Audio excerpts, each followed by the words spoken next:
जय हिंद दोस्तों। Tradesman Indian army में किस तरह से बेटर जॉब है और यहाँ पे आप 8वीं पास से क्या काम करोगे, 10वीं पास से जाओगे तो क्या काम करोगे, इसमें वर्दी मिलती है कि नहीं, ड्यूटी कितनी होती है, फैसिलिटी, पेंशन, सिलेक्शन प्रोसीजर और इसका पेपर पैटर्न कैसा होता है, हाइट, वेट, चेस्ट और सिलेक्शन होना भी दोस्तों इसमें जीडी से ज़्यादा इजी है क्योंकि इसमें एज रिक्वायरमेंट भी आपको ज़्यादा मिल जाती है। तो आपको इस वीडियो को अंत तक देखना है ताकि सारी जानकारी ट्रेडमैन से आपको मिल जाए। और आप नए हो हमारे चैनल पर तो सब्सक्राइब बटन जरूर हिट कीजिएगा और नोटिफिकेशन बेल को दबा लेना। यहाँ पे बात करते हैं काम की, तो दोस्तों 10वीं पास से अगर आप जाते हैं तो 10वीं पास में आपको कौन कौन सी ट्रेड मिल जाती है, steward, chef, artisan woodwork. Artisan woodwork का मतलब दोस्तों जो है लकड़ियों का काम होता है, कारपेंटर, वॉशरमैन, धोबी। इसके बाद ड्रेसर होता है दोस्तों जो कि हेयर कटिंग करते हैं, barber, tailor and support staff और पेंटर। ये सारी चीज़ें 10वीं पास से आपको मिलेगी। 8वीं पास से अगर आप जाते हैं तो दोस्तों इसमें दो ट्रेड है, हाउसकीपर और मेस कीपर का।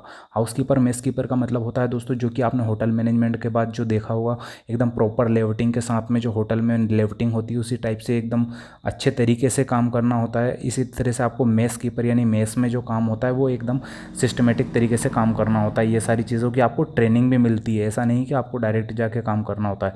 तो ये सब चीज़ें आपको करनी होती है। इसके बाद बात करते हैं दोस्तों यहाँ पे आपको सैलरी की। तो ये सैलरी जैसा कि आप यहाँ पे देख पा रहे हैं, आपको एक 5 फिगर सैलरी मिलती है। जितना जीडी पर्सन को मिलती है उतनी ही सैलरी आपको इसमें मिलती है। ये जो आपको सैलरी में दिखा रहा हूँ ये एक अप्रोक्सीमेट सैलरी है। कोई बच्चे बोलते हैं ये गलत है, सही है, तो दोस्तों ये अप्रोक्सीमेट बता रहा हूँ जिससे आप जजमेंट लगा सकते हो। तो इसमें आपको बैंड पे, इसके बाद में मिलिट्री सर्विस पे, transportation allowance, dearness allowance, पीएमएचए, LRA, रम सिगरेट अलाउंस, ये सब मिला के लगभग और बोनस मिल के आपको लगभग 5 लाख रुपये अप्रोक्सीमेट पर ईयर आप इसमें सैलरी कमा सकते हैं। ठीक है, तो 5 फिगर सैलरी है इसमें अच्छी खासी, और सैलरी का कोई डिफरेंस नहीं होता है। ठीक है, इसके बाद में दोस्तों पढ़ाई की अगर बात करें तो आप अगर सिर्फ 10वीं से पास होते हैं तो सिंपल पास होना चाहिए। इसमें ऐसा नहीं कि कोई रिक्वायरमेंट है कि आपको इतने परसेंटेज चाहिए, इतना एग्रीगेट चाहिए, कुछ नहीं चाहिए, सिर्फ सिंपल 10वीं पास। मगर आप जीडी से जाते हैं तो दोस्तों आपको एक एग्रीगेट चाहिए और पर सब्जेक्ट में एक मार्क्स चाहिए होता है। इसके बाद 8वीं से सिंपल पास जाएंगे तो आप जो है मेस कीपर और जो है हाउस कीपर का काम कर सकते हैं। आगे बात करते हैं दोस्तों उम्र की, तो इसमें 17.5 से 23 साल तक की उम्र का आपको जो है मौका मिलता है। मगर आप अगर जीडी से जाते हैं तो दोस्तों 17.5 से 21 साल के बीच में आपकी एज रिक्वायरमेंट ख़त्म हो जाती है। तो ये एक अच्छा अवसर है आपके पास में, ज़्यादा टाइम मिलता है। इसके बाद दोस्तों बात करते हैं फिजिकल की।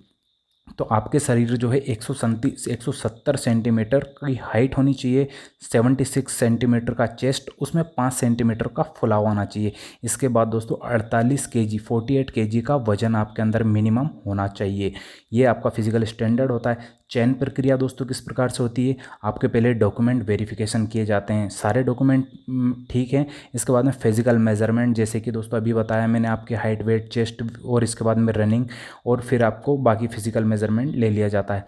फिर होता है आपका मेडिकल टेस्ट। मेडिकल टेस्ट में आपको मेंटली फिजिकली फिट होना रहता है सिंपली, और उसमें आप सिलेक्शन हो जाते हैं तो आपको लिखित परीक्षा होती है। लिखित परीक्षा किस प्रकार से होती है दोस्तों, उसका आपको पेपर पैटर्न ये होता है, देख लीजिए यहाँ पे। आपको जनरल नॉलेज के क्वेश्चन जो पूछे जाते हैं वो 15 क्वेश्चन होते हैं 30 नंबर के लिए, यानी एक प्रश्न के लिए 2 मार्क्स होते हैं।